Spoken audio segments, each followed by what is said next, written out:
They're like, well, I mean, you should have known that ding dongs with barbecue sauce on it wasn't going to take. But no, I'm just kidding.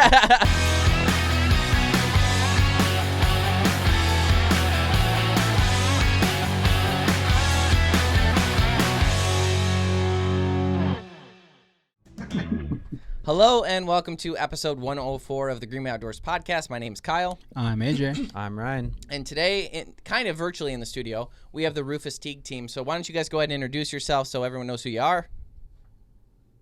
I'm John McCone. I'm founder of Rufus Teague and came up with this whole deal. Red Jungles, I handle marketing, among a few other things within the company. Yeah. So the way we got started on Rufus Teague and the way we actually started the communication with you is one of actually Jeffrey's wife now was cooking, and she was talking about she's like one of those people that only like high-end stuff, and she makes sure everyone knows it. But in this case, it was a good thing. And she was telling us about the spices and what to use, and she's like, you guys should try this. And then you guys just kind of quickly became a staple in our cupboard, and that's what we were using. And then the time came when we made the History Channel announcement, and I was like, we really have to work with them.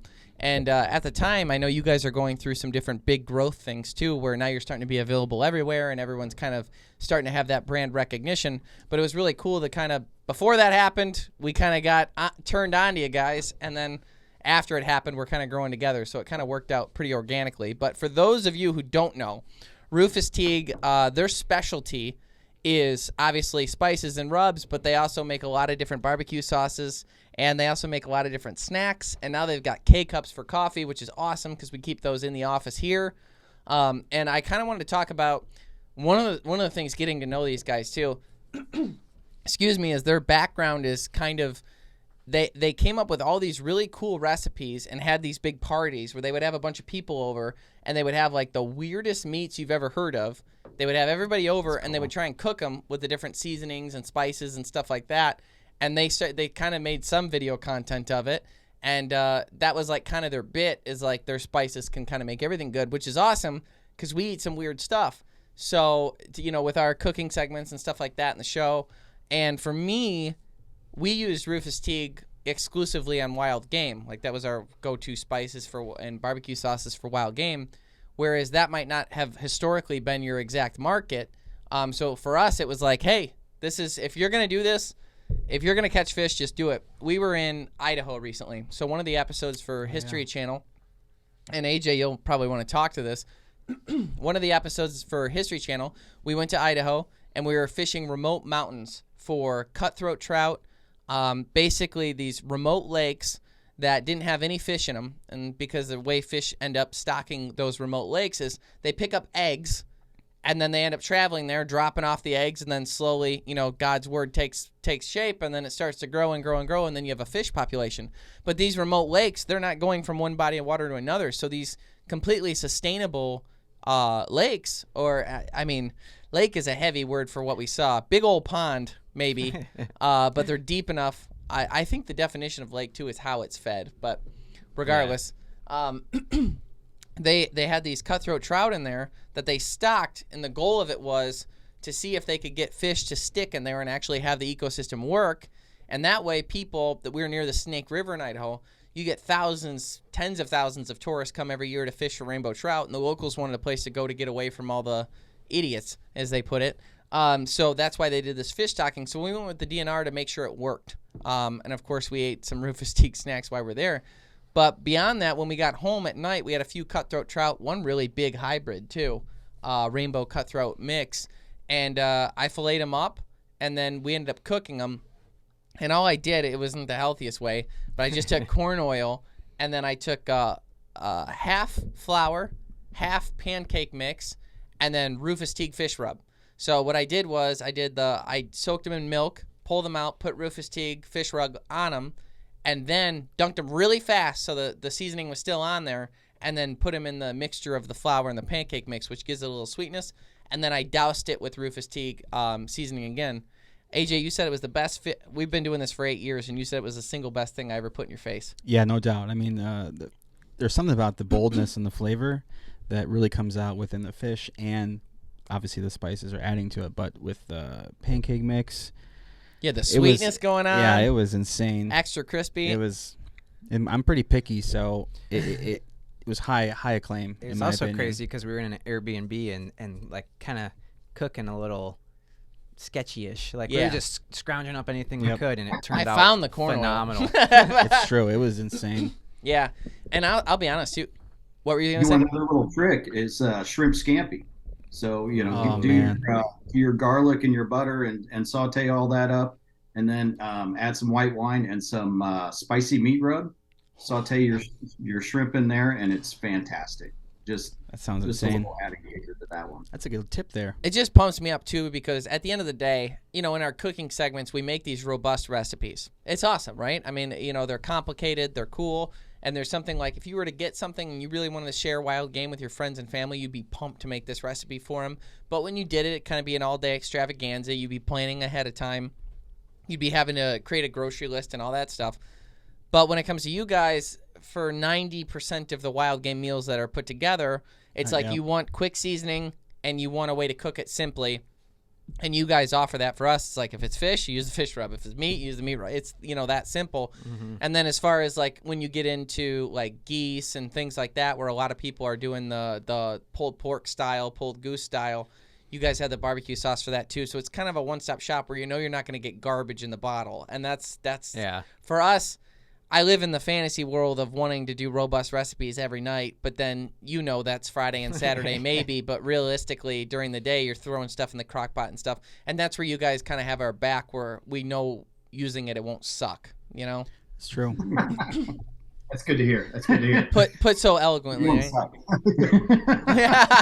Mission accomplished. Mission accomplished. There you go. So with that, I'm sure my selfish reasoning that I just gave is not the reason why you started Rufus Teague. So what's the backstory? We're obviously everyone sitting here are business owners because we own the Green Outdoors, and we're passionate about entrepreneurship. We're passionate about escaping the matrix and not having a terrible bosses to report to and the 9-to-5s that you hate and escaping all yearly that. reviews. Yeah, end of year reviews and all that stuff. Timesheets. Yeah, timesheets. So for you guys, talk to me about how you started it, especially from that entrepreneurship mindset, so people can kind of get to know who you are personally, and then also the reason we started the Green Outdoors is there was a hole in the marketplace. Outdoor content was super low quality, and there was no one bringing in the next generation. So that was our hole in the market. So what was the hole in the market for you guys? What was the inspiration? And then as an entrepreneur, how'd you pull it off? Well, this didn't really start on purpose. I was kind of, the backyard outdoor guy, had my own little thing going, just kind of like anybody else. And then my wife bought me a big green egg when my son was 1.5 for Father's Day. Then I really started getting into it, and I could smoke, I could grill, I was making sauces, making rubs, and doing that whole kind of just like anybody else. So back in the day, I used to be a film editor. Brad was the marketing guy at the agency. I started going to work and cooking lunches and then cooking parties, and then, started cooking on a much larger scale. But what I had in that was a lot of people with a lot of opinions. Gotta love that. Which was great. It's like, all right, I'll go cook, and it's like, I'll do ribs 3 ways. And I'm like, all right, which one did you like better? Which one was good? And, the key to all of it was writing down everything you did. Okay. A lot of times you go and you cook something and it's like fantastic, and it's like, well, what did I do? Well, I think I did this. Yeah. And it's like, no, you gotta write it down, and you gotta kind of keep track of it and take notes of the feedback and the whole deal. So I was cooking all these parties and lunches and stuff, and then the guys at the office are like, hey, you should go do one of those contests. I'm like, well, okay. So we went out to our first contest, and it was 2002, September 2002, wow. And it was a fairly good sized contest. It was 90 to 100 teams. I don't remember. Was it like a grilling contest, a rib contest? It was a Kansas City Barbecue Society contest. So it had 4 categories: chicken, ribs, pork, and brisket. It also had another sausage category, and I think there might have been a People's Choice category or something else too. Now, were you working another job at this time? Yeah, I mean, there Rufus didn't exist at this point. Okay, so you're still had you known you had a dream in mind yet, or were you still like, I do this on the weekends. Okay. Yeah. It was It still a was bowling league for you, you know, at Yeah, that it point. was exactly. Yeah, I Yeah. mean, we're just out goofing off, having a good time.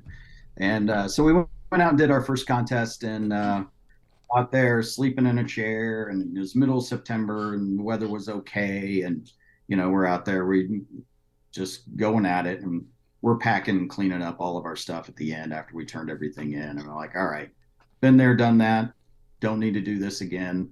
This is all right. We can check that one off the list. Right. And we're sitting out at awards, and we're tired, and we're just punch drunk, and we're just sitting going, Rocky. all right, top 20 in chicken, and we're just teasing. They're going, oh, they're saving the best for last. They're saving the best for last, and go through every category, and we're laughing. Didn't expect anything at all. The last category they were announcing was sausage, and we get to and second place, and we're like, they're saving the best for last. And then in first place with the perfect score in the sausage category, they announced us. It was like, holy cow, what is this? Right. And it was like, hey, this is kind of cool. Let's go do this again. Yeah. So that was in September. So it was towards the end of the season. So we signed up for another one right by our house. That was Shawnee. And this other one we signed up for was in June. And it was the Lenexa State Barbecue Contest. So what goes into these contests though? So you're going. Obviously, you said you're sleeping in a chair, and that kind of sucked. But as far as like, explain to me what it's like as far as the cooking itself. So you have the chicken, you have the sausage. So what went into the sausage? Were you like making your own blends of sauces? Were you making your own seasoning blends? How did you pick what sausage you get? What kind of pressure was on? Man, you don't want to go to a crappy meat market because then the meat could burn you. So how did you decide on that? Like, what went into that thinking? So the sausage is really just a ground pork. Not much to it. You're adding your own spices to it from there to create the actual sausage flavor. We use our rub, which now we use our meat rub, our spicy meat rub, and we use that as the casing for our sausage rather than true sausage casing. So we're basically making, a meatloaf is what we do for the sausage. So does it have the same pop on the outside or no? Oh yeah. Oh, Mhm. how do you get the Pop as far as like cutting through the casing? Yeah. No.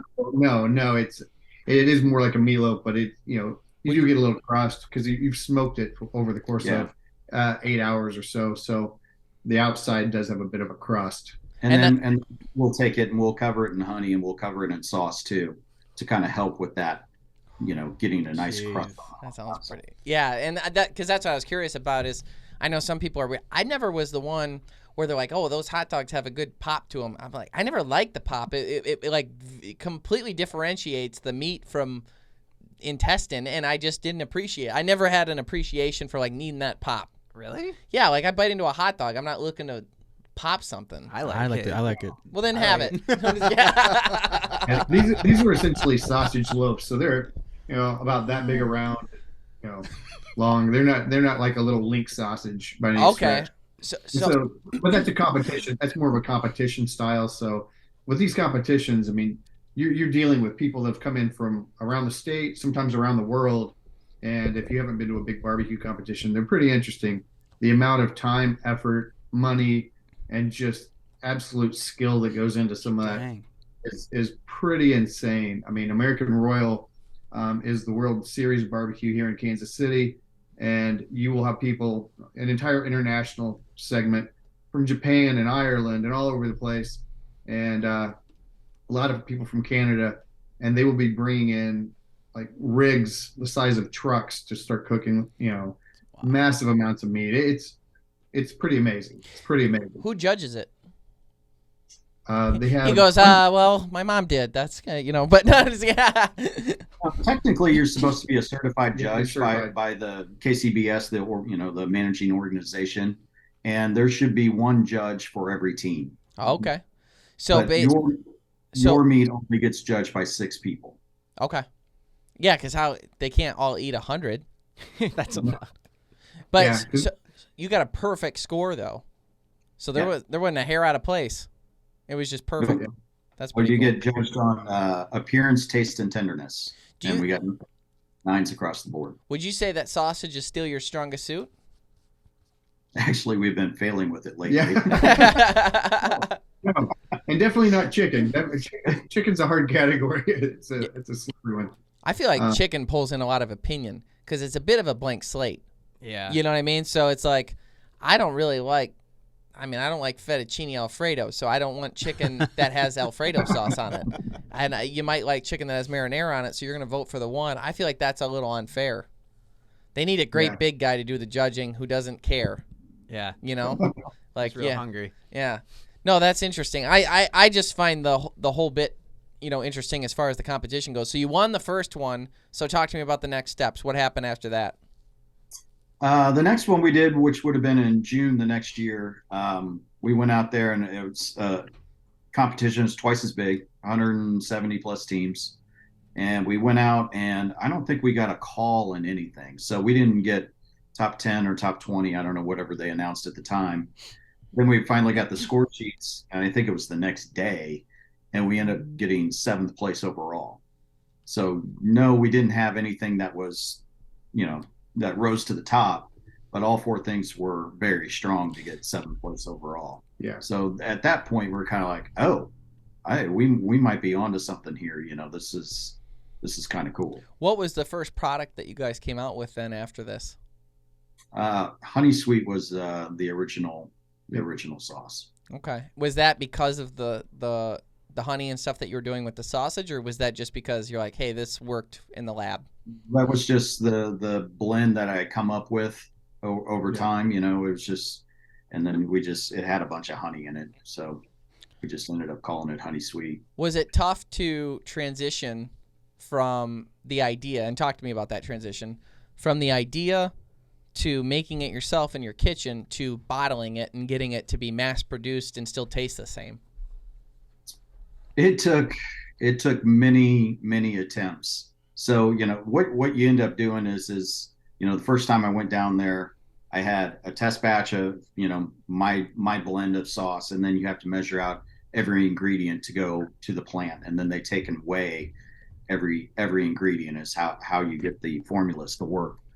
And so I remember we were up at the office and I was splintering it up because I had all the ingredients there and everything down there on a Sunday afternoon with the kids, and then taking that down to the plant the next morning.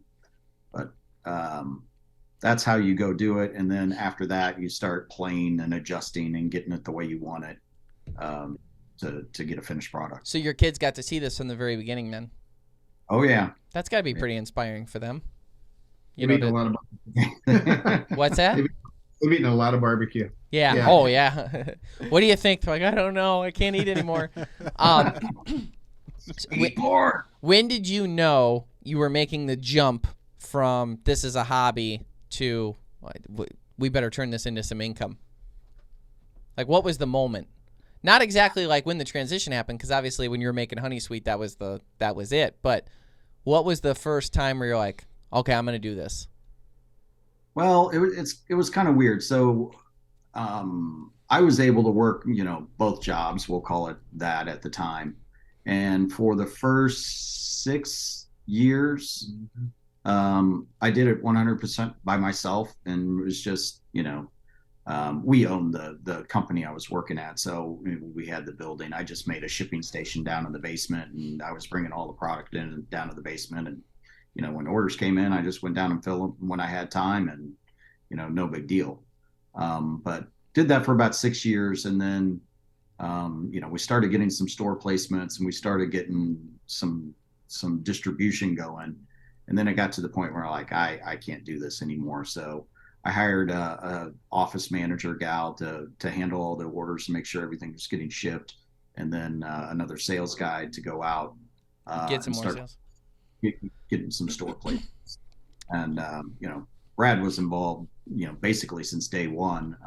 I remember calling him. I'm like, all right, I got this sauce. I need a label. And so Brad went out and, we came up with a label, and, off we went from there. So it was, there wasn't any set goal of, hey, we're going to run a business and we're going to go, do this for real. And, I finally, I think it was 2017, he came on board full time. I quit the job full time, and we were all in. It So, kind of sounds like though you're following your passion. So it's like you're following your passion, and then it just kind of naturally led to the business that you still. I'm a big believer that you kind of have to have a sole focus on what you want in life, and you started to push that focus, and then everything kind of came together. Even though that might not have been your anticipation, but it really is true. Like whatever you focus on is what comes to be, whether it be good, bad, a business, a girl, whatever it might be. It normally comes to be. So tell us about. We talked about the development of obviously the sweet honey. Now you guys have branched off to not just sauces, but then you got into the spices, and then you also into snacks now. So what's kind of led to these new markets that you're hitting?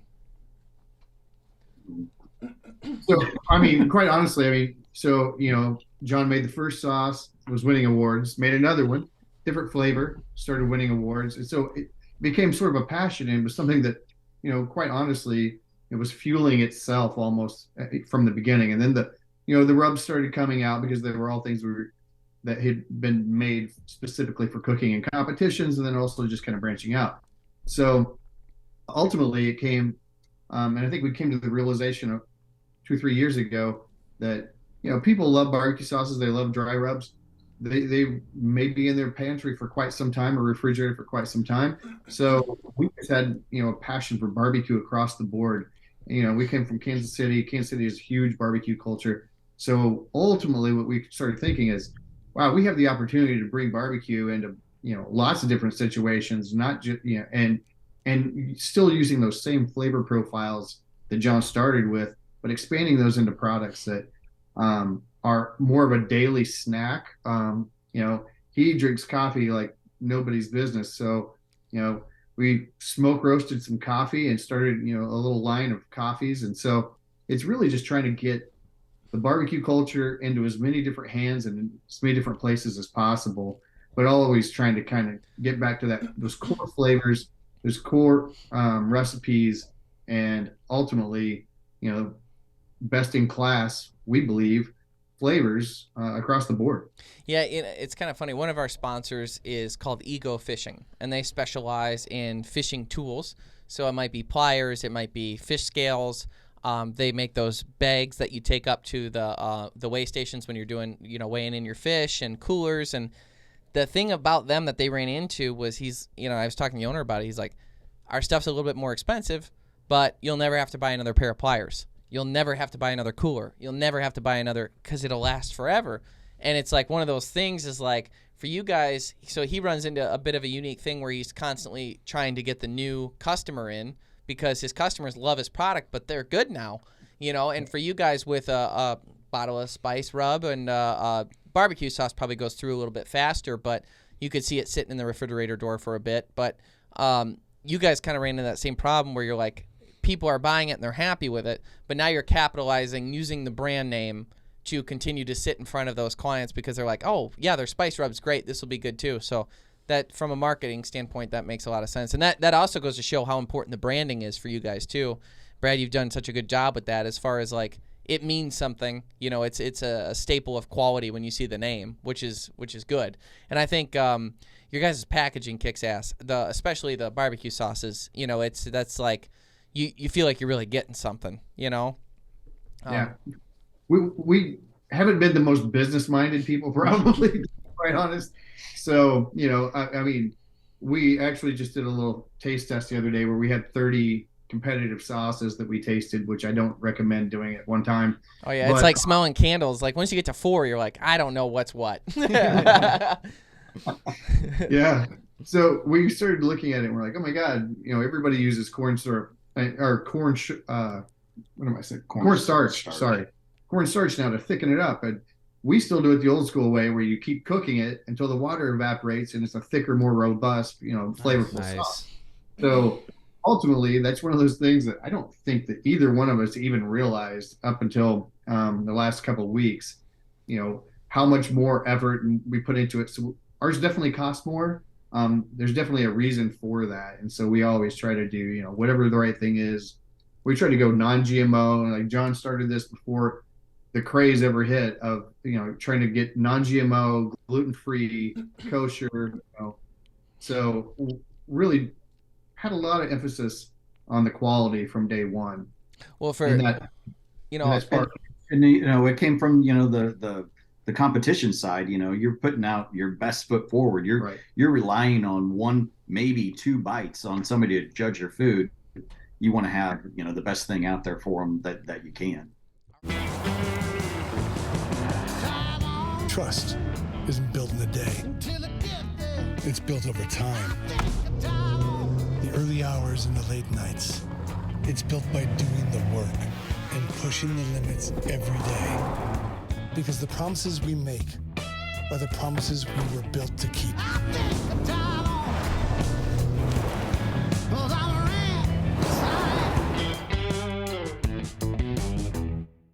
The Greenway Outdoors is brought to you by Ram Trucks, built to serve. Motor Trend's Truck of the Year for the 3rd year in a row. And by Bass Pro Shop and Cabela's. Your adventure starts here. Tracker Boats, fish the finest. And by these other fine sponsors. Our audience knows there's so many competitors in the industry with camouflage.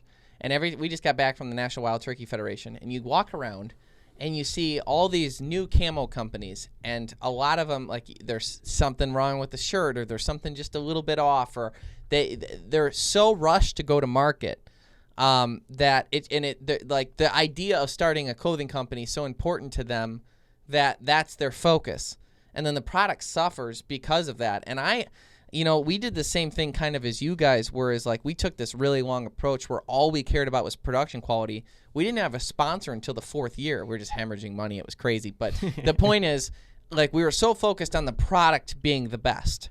The product needed to be perfect. The product needed to be the best thing. And it's all we obsessed over. And it seems to me like it's kind of like in Monopoly where you have to buy all like whoever buys all the things on the board will look like they're broke for a while, but then they'll end up winning. And I think it's kind of the same thing when I see, especially in our industry, is when we see all these different product lines that pop up, a lot of them don't make it because their emphasis on building the company is what they care about. It's not making the product the best it can be.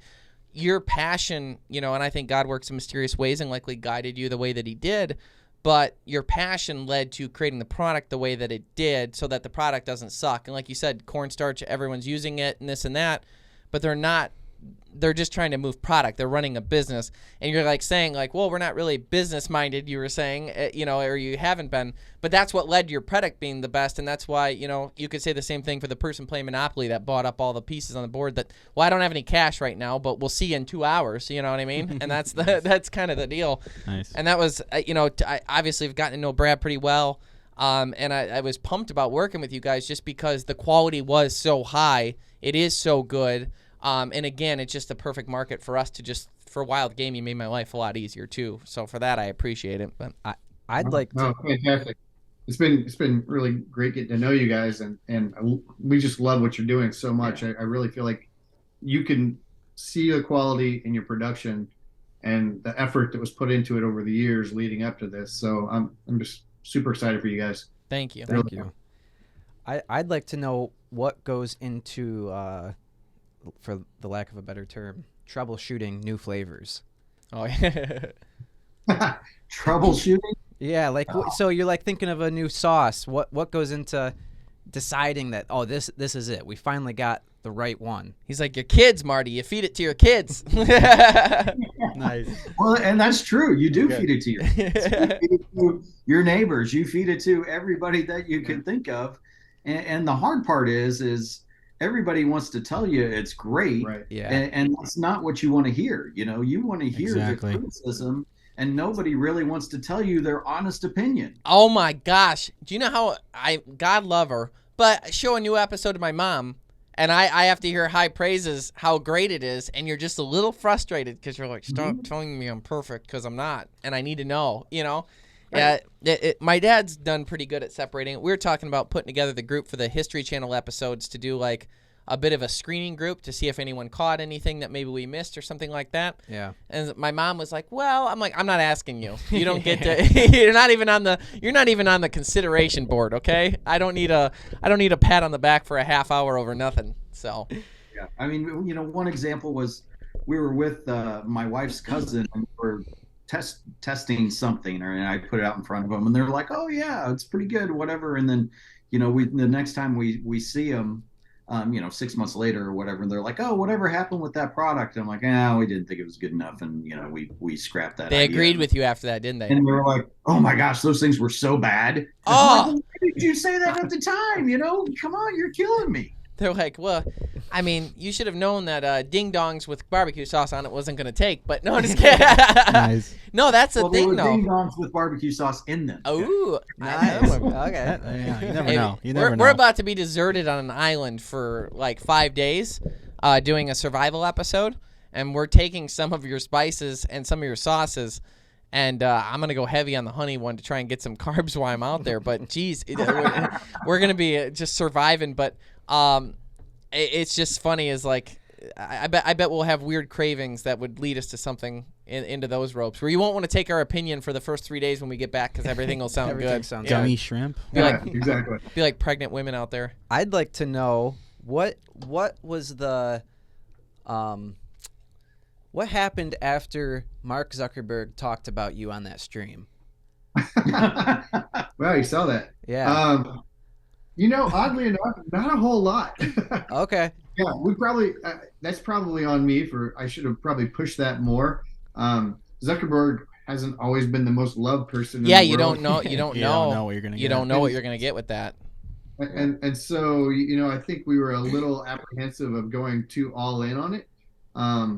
Obviously, I think we reached out to try to send him something and didn't really hear back, so that didn't go anywhere. Let him But that pay happens for it. Quite a lot with celebrities, or We invited him to come down. The American Royal was the next barbecue coming up. Yeah. We're like, "Hey, come down. We'll teach you how to make a brisket. Stay Yeah. with us for the weekend." And we never heard anything back. Yeah. He's like, actually, I want you to come to this island. No, I'm just kidding. And- No.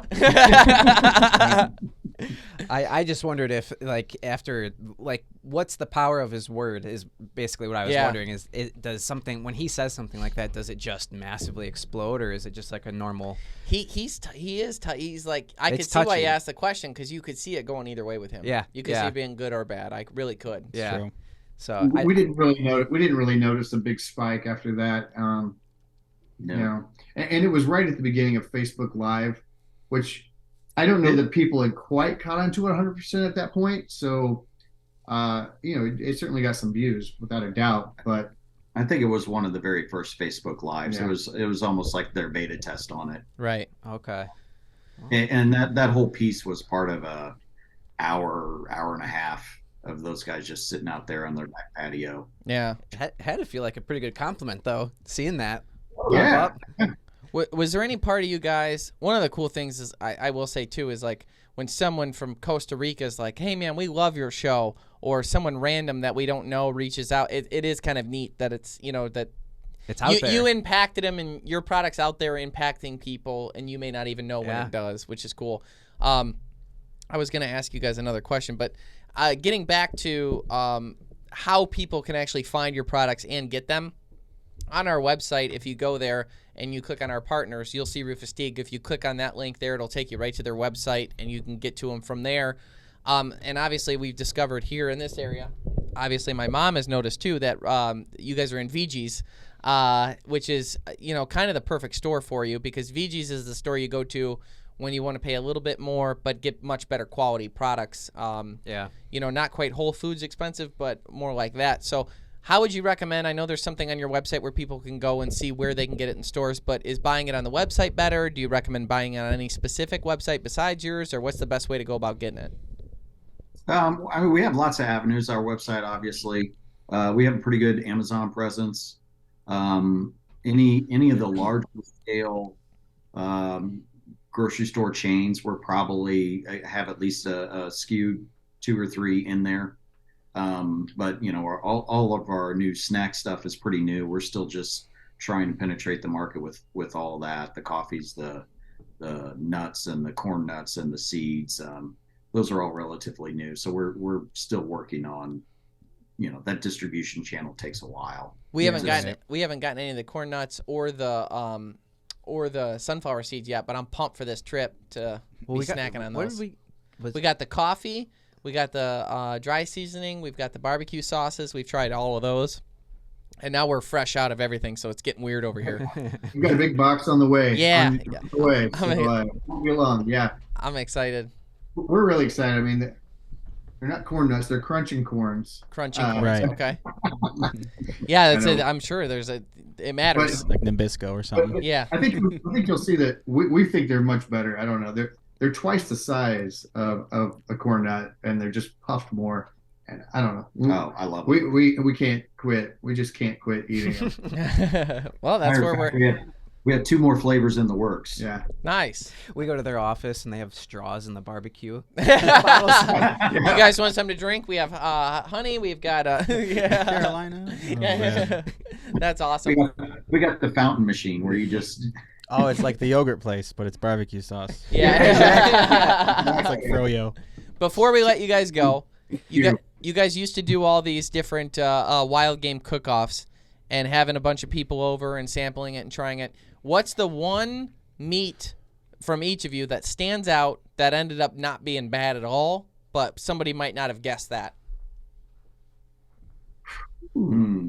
I'll say that I don't know if it's a meat. And again, I should probably back up just a little bit. So the This idea isn't tofu, right? I don't think there's ever been tofu in my house. No, okay, good. No, I think it's pretty interesting because like we would try to make something really culinary. And so for instance, this sounds kind of crazy, but I attempted to make it. I still think it probably is the world's craziest, biggest Scotch egg. If you know what a Scotch egg is, it's basically a hard-boiled egg wrapped in sausage. Yeah. Oh, yeah. Had that renaissance. An extra large ostrich egg. Boil that down. Those are $55.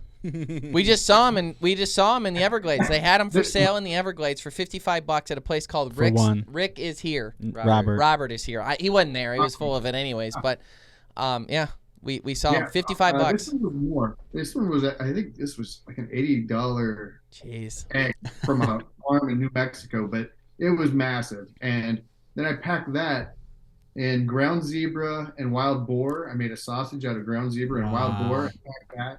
Panko crusted it, put it on the smoker for, gosh, it was like 4 hours or something like that, and it was fantastic. And so, Dang. What happened when you cut into it?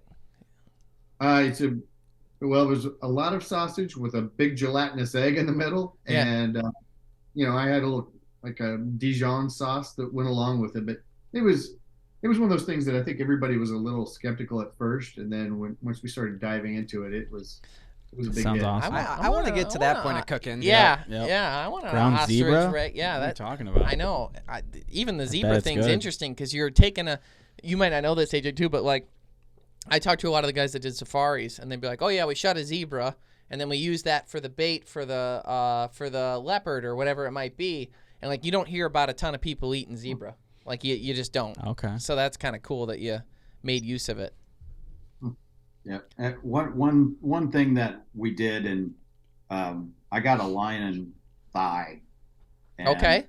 Smoked that up for hours and What kind of lion? marinated it and whatever. And the first time I did it was at this event, and I thought it came out fantastic. I created a sauce for it, and it was tender and it was really good. To the point it was so good at one of these contests they had a miscellaneous. And I'm like, oh, we're going to enter that in miscellaneous. Nice. Now, the second time I did it was just absolutely terrible. Yeah, Dang. it was not a. It was. I think part of that was the cooking process that we did, because somebody might have fell asleep when he was supposed to put it on, but it was not nearly as good as it was the first time. Tasted we a did bit it. more And like a it was- catcher's mitt. Yes, Yeah. Aw. Was it mountain lion or African lion or? it was African lion. Okay, that's interesting. Because mountain lion, everyone says it has very pork-like flavor to it, and Yeah. it's supposed to be incredible. I've never gotten either. I would love to get a mountain lion, and try that out too. But that is super cool. That's tough to source too, so it probably hurt a little bit more just in the fake. It's like it's not like, well, I'll just throw another one on. We'll just run up to Kroger real quick and get the other one. It's like it's kind of I'd also like to try what they're claiming is bad. Like, Yeah. their expectations are so Yeah. high in the flavor that we might try it and be like, that's still good. you're like, chill, man. It ain't that bad. I've had don't worse know, man. tiger in my day, and this was yeah. I don't know. I think I made a sea cucumber, if you know what that is. It's Yeah, like a sea slug. It didn't matter how much bacon I put on that thing. It didn't matter how much rub, sauce, anything. It was absolutely, I could not make it. I thought they were supposed to taste like clams or not clams, like it's like a white not oyster. Mussel? No. What's the thing? Scallop? Scallop. I thought that's what it was supposed to taste like. Mine did not.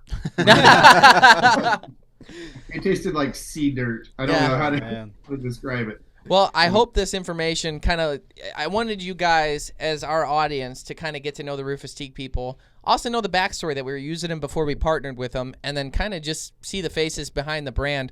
A lot of times with these big store box brands and stuff, you have no idea what you're getting. You don't know what the ingredients are. You don't know if the people care if you live or die or tomorrow. You don't know what kind of GMOs are going in or if they're using cornstarch to thicken it up. They don't know. Well, I wanted you guys to know because pretty much nearly every episode, even though we didn't even have to, nearly every episode you're going to see us throwing it in to whatever our recipe is, especially when we're cooking in the field, because we really do depend on it. We really do use it all the time. And as far as a wild game go-to, when you can't have that big, robust recipe, this is a good choice. So thank you guys so much for coming on today and introducing yourselves, and hopefully more people will be jumping on the website and get more of your brand in their cupboard so they can do some wild game cooking. Yeah. Mm-hmm. Well, thank you guys. Thank you guys. And so looking forward to what you've got coming up, and every single thing, protein you season with it, that'll make a smile on our face for sure. That's awesome. Yeah, let's do a cooking session soon. Yeah, Teach us a we few do got to things. get together and actually do a cooking session soon. That would be awesome. I would love it. Awesome. Absolutely. Thank you so much for tuning in to the Greenway Outdoors podcast. Go check out our website, thegreenwayoutdoors.com. On there, you'll find full episodes of the Greenway Outdoors. Obviously, we're coming to History Channel later on this year, but those episodes from our past seasons are there and waiting for you. In addition to that, we have our Huntcast Online series. It's more of our short form episodes that you can just go along for the ride for the hunting or fishing trip. You can find those on our website as well as our outdoor education series. So if you have any questions like how to clean this gun or how to properly manage this or how to do this in the outdoors, our how-to video series is going to be very helpful for you. And obviously, we'll see you back here next week for another brand new episode of the Greenway Outdoors podcast. Thanks so much for tuning in and stay green.